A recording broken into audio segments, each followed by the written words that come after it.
Welcome back to Binger's Bricks, everybody. I'm excited to have you here as we are going to be doing the single largest overhaul of our Lego room and Lego city that we've ever done. That includes bringing in a master electrician to help us with some of our lighting issues, changing the paint color of our walls to get rid of some of the yellowish color, as well as rearranging the whole city to accommodate a couple new sets. Now, please make sure that you stay tuned to the end of this video as we are going to talk a little bit more about a upcoming Lego giveaway in a couple weeks, and I'll talk about how to enter in that giveaway. Now, let's go check out the Lego room because we have a lot to do today.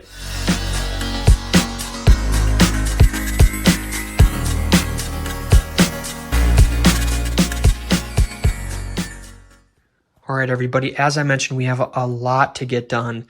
I'm worried that this is going to be so much that we may not be able to fit it into one video, so this could potentially be two, but we are going to get everything done and it will improve the Lego City dramatically. So let's start with the first thing. The first thing is we have so much room for growth with our second tier, and I really like that we're incorporating that into our Lego City and that it's going to really just be able to flow better with that path and that 5-inch section that we added on. So I love the second tier over here. It gives us the ability to add in 5 different modulars or 5 single base plates, but if you count the inverted corner, it actually gives us 6. So since we don't have 5 to 6 modulars to add into our Lego City, I think what we're going to do for now is get rid of our second tier over here straight ahead, because by doing that, we're able to expand and have more room on our first tier so that we can add in something like the Hogwarts Train. So we have all the train track,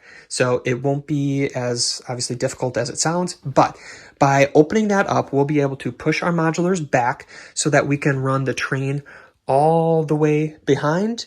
And then what it's going to do is it's going to actually come out in between the buildings in front of the road and then just continuously circle around this larger table here. The other thing, within our Lego City, you can kind of see this yellowish tint.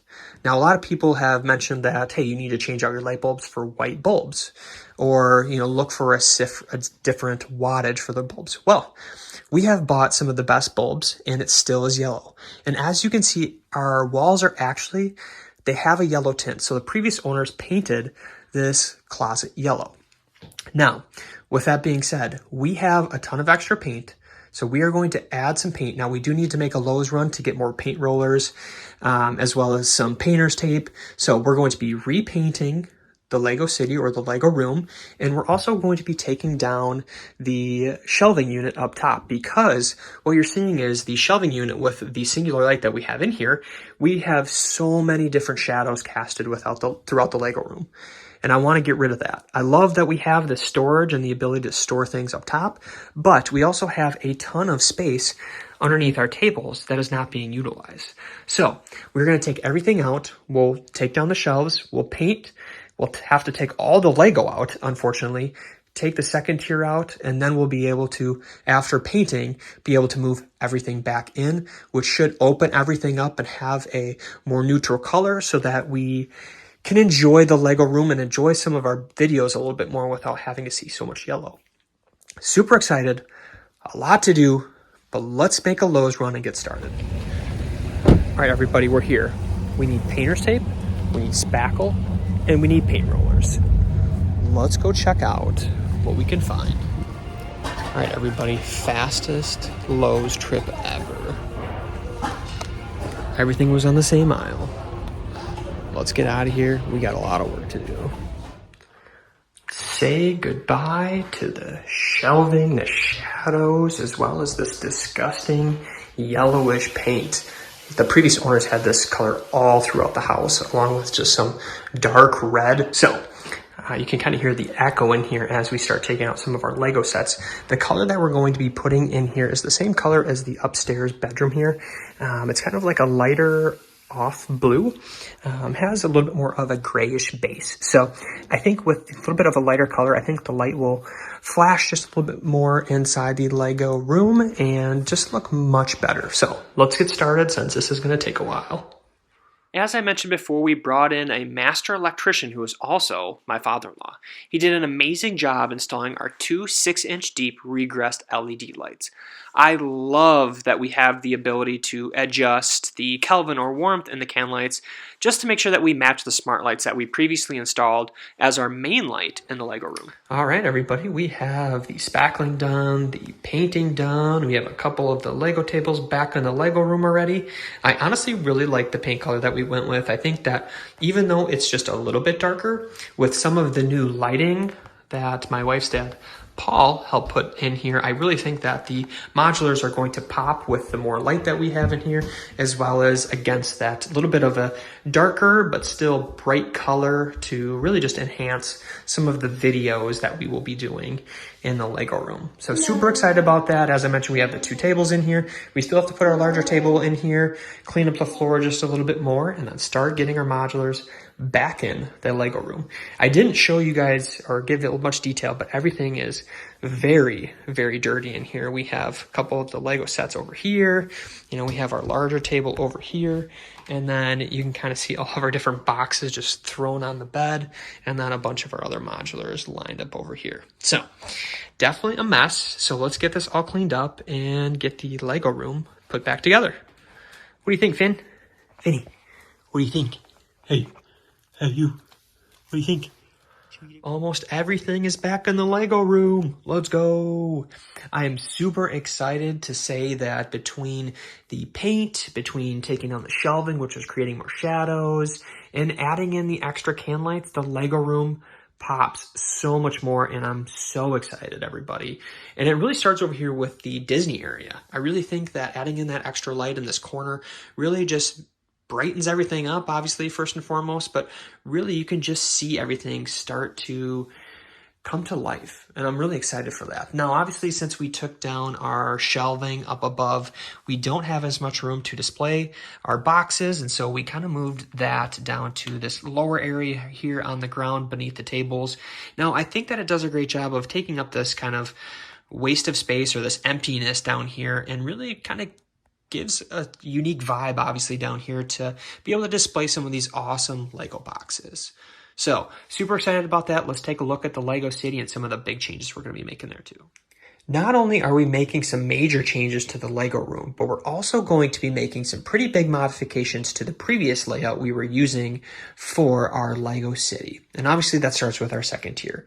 We mentioned already how we are taking away the second table within our second tier behind our modulars over here, primarily because we already have 6 different base plates that we're able to utilize to grow within our Lego City. And since we only have 2 modulars right now that are within our backlog to incorporate into our Lego City, we still have plenty of room for growth. So with taking away the second tier behind our row of modulars here, that actually gave us the ability to push our modulars back 5 inches. So within giving us that 5 inches, I am happy to say that that is now giving us the room to accommodate the Hogwarts Train. And let's talk a little bit more about how we're going to be able to incorporate that into our train. Now, what we had to do to be able to accommodate the train was push those modulars back for the 5-inch strip along here. With this table being 35 inches deep, we have the 5-inch strip. We have 10 inches for our road plates, also 10 inches, obviously, for our modulars. And then we will also be including a 10-inch base plate along the back side here so that the train can then connect on these mills plates. Once we build them up, it will then connect all the way down here underneath the second tier.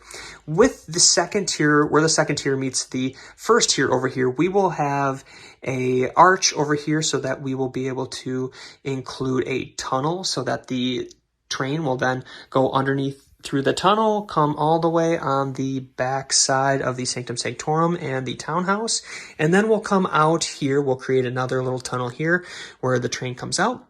So in between Birch's Books and the townhouse, we'll come straight out here, connect, and then again run all the way along the road plates here. Now, if you've been paying attention in the past here, obviously we had Assembly Square on our smaller table over here. We had to transition the Assembly Square over to this side because obviously it is a base plate and a half. Now, with it being a base plate and a half, we needed a half base plate over here to accommodate the train. So with taking away that half base plate, we then were able to utilize the police station, which then gave me that half base plate down here previously. But what I ran into is with the police station, if I pushed it to the left, then the track would have been running where the road plates are currently, which would have then push the road plates back towards me, towards the edge of the table. So then the track again would be running right along the modulars, which just doesn't make sense. So if I would have pushed the police station back towards the Sanctum Sanctorum, the train track then would have come all the way off of the edge of the table. Not good. So with that being said, I switched out the police station for the Birch's Books in the townhouse. So then I was actually able to split the two to then accommodate the train track and be able to connect it here. Lots of work, lots of moving around and shuffling. Glad that we got it done. Now, I have a little bit of an update before we end the video, so stay tuned. Yes, everybody, we have some big news. I know our first giveaway was already about 3 weeks ago, so excited to tell everybody we are going to be running our second giveaway the night of January 27th at 9 p.m. Eastern Standard Time. This is going to be for all of our international followers as well as our local followers here in the United States. I feel like I'm doing the YMCA here, but anybody that joins in on the giveaway, now there will be one lucky winner, and for that one lucky winner, you will win a $25 gift card to the Lego store. I know that previously we've given away the miniature Disney Castle. A lot of people said, I don't care about the miniature Disney Castle. So we are just gonna go straight for a gift card for one lucky winner. Now, like I said, international and local, and there are 3 things that you need to do to join in on the giveaway. Those 3 things are, you have to like the video, subscribe to our account, or our channel, and then you have to drop a comment down below as to what your favorite minifigure is. 3 easy, quick things that take you probably less than 15 seconds to get in on the giveaway. So please make sure that you enter. I'm super excited to give away a gift card to one lucky winner and just see all of you guys at our live stream. So we will be live streaming this the night of January 27th. Please join in. Please, put on alerts for the live stream as we have a ton of fun. I'll answer any questions you guys have, as well as just take you guys through the Lego room and kind of get your feedback. Last time I had a ton of fun because there were a few people that provided some feedback to, incorporate new things into our Lego city. So join in, enter, come hang out with us, have lots of fun, and I will see you guys all very soon. Have a great rest of your week, and goodbye from Binger's Bricks.